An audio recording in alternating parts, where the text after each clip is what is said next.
Bismillahirrahmanirrahim. Alhamdulillahirabbil alamin wassalatu wassalamu ala asyrafil anbiya'i wal mursalin wa ala alihi wa sahbihi ajma'in amma ba'd. Pada pembahasan sebelumnya kita sudah membahas tentang syarat-syarat dari rukun jual beli yang pertama yang berkaitan dengan al-iwadan. Pada pembahasan ini kita akan berbicara tentang syarat-syarat dari rukun jual beli yang kedua yang berkaitan dengan al-aqidan, orang yang melakukan akad jual beli. Apa saja syarat yang harus terpenuhi sehingga orang yang melakukan transaksi jual beli akadnya menjadi sah? Syarat yang pertama adalah ayyakuna jaizat tasarruf. Hendaknya orang yang melakukan akad transaksi jual beli itu adalah orang yang berkompeten di dalam melakukan jual beli tersebut. Kapan seseorang dikategorikan sebagai jaizut tasarruf? Para ulama menyebutkan beberapa kriteria sehingga orang dikategorikan sebagai jaizut tasarruf. Yang pertama adalah dia memiliki sifat al-hurriyah. Dia orang yang merdeka, bukan hamba sahaya. Kemudian mukallaf, dia sudah balik dan berakal. Kemudian rasyid, orang yang pandai di dalam mengambil sebuah tindakan. Nah, ketika orang memiliki sifat-sifat ini, maka dia boleh melakukan akad jual beli dan jual belinya tersebut terhitung sah. Nah, dengan kita mengetahui kategori atau kriteria jaizut tasarruf, maka kita mengetahui kebalikan dari itu, yakni al-mamnu' minat tasarruf. Orang-orang yang tidak diperkenankan untuk melakukan sebuah tindakan. Dalam hal ini adalah akad jual belinya tidak sah. Yakni kebalikan dari sifat al-hurriyah, merdeka, adalah seorang budak. Seorang budak, akad jual belinya tidak sah. Kemudian yang kedua adalah mukallaf, orang yang gila. Dan orang yang belum balik, itu tidak sah melakukan akad jual beli. Kemudian dari kalimat atau dari sifat ar-rasyid, ya, pandai di dalam mengambil sebuah tindakan, ya, itu kebalikannya adalah as-safih, orang yang tidak pandai dalam mengambil sebuah tindakan. Ya, safih ini, ya, dia memiliki akal, namun dia tidak pandai. Contohnya misalnya, ada orang, ya, ketika dia memiliki uang, diberikan uang, maka ya, dia beli barang yang seharusnya barang tersebut harganya 10.000, tetapi dia beli dengan harga 1 juta. Maka tindakan seperti ini disebut tindakan yang safih. Maka orang yang seperti ini tidak diperkenankan untuk melakukan jual beli, atau akad jual belinya tidak sah.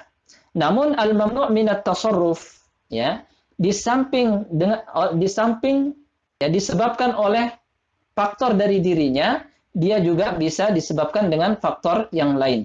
Sehingga al-mamnu' minat tasarruf ini terbagi menjadi dua. Yang pertama adalah li hadzi ghairihi, karena ada hak orang lain atas dirinya, sehingga dia tidak diperkenankan untuk melakukan akad jual beli. Siapa dia? Al-muflis, orang yang bangkrut. Nah, muflis ini, ya, man maluhu la yafi bima alaihi halan. Orang yang memiliki harta, namun hartanya tersebut tidak cukup untuk membayar hutangnya. Contohnya misalnya, ada orang yang berhutang untuk sebuah bisnis. Kemudian bisnisnya tersebut bangkrut. Nah, ketika orang yang memberikan dia hutang ingin menagihnya, maka dia mendapati bahwa hartanya tersebut, ya, tidak cukup untuk membayarkan hutangnya. Maka untuk, ya, mengamankan agar orang ini tidak menggunakan, ya, agar haknya tersebut, ya, agar dia bisa mengambil haknya, maka dia sampaikan, dia laporkan ke hakim.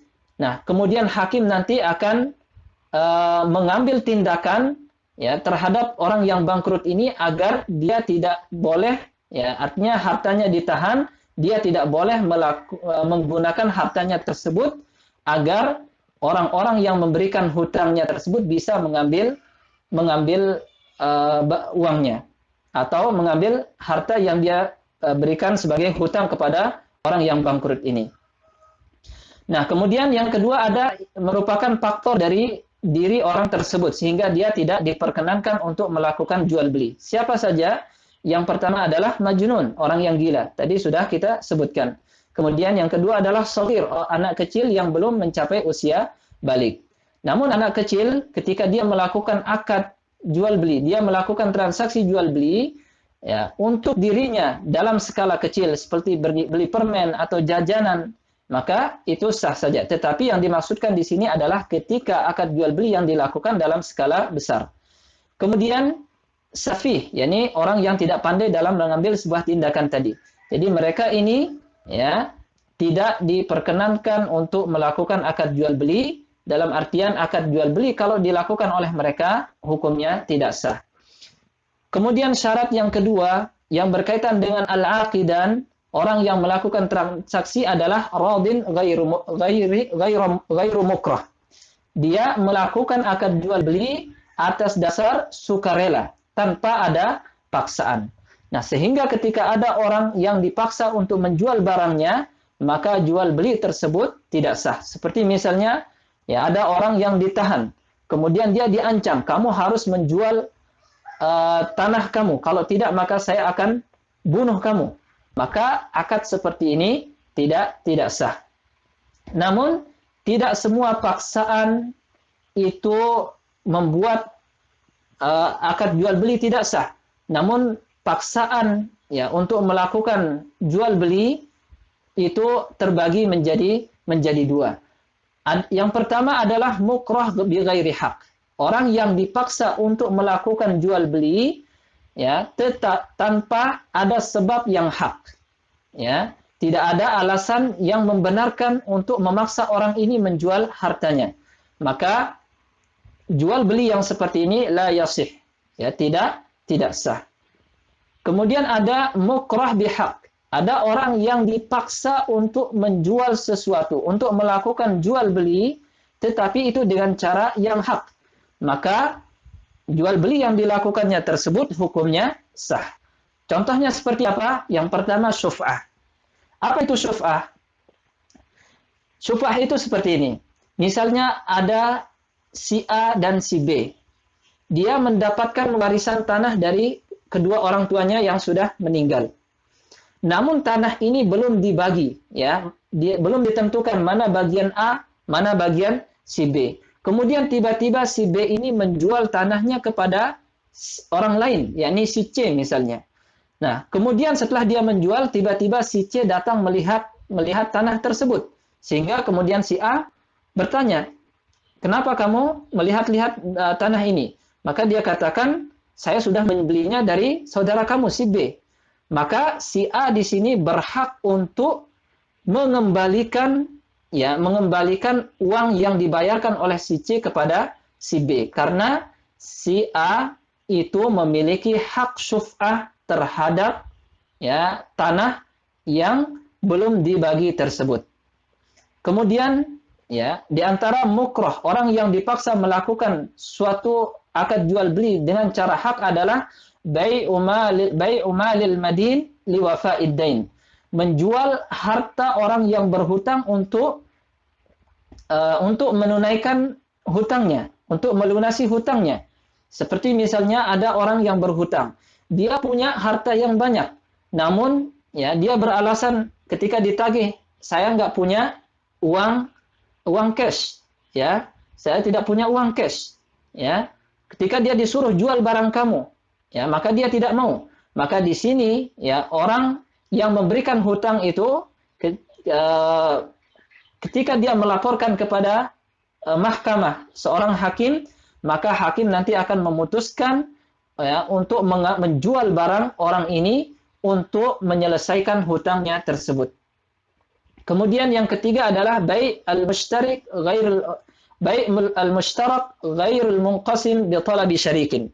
yakni jual beli ya pada barang yang mana di situ dia berkongsi untuk membeli, tetapi barang tersebut tidak bisa dibagi.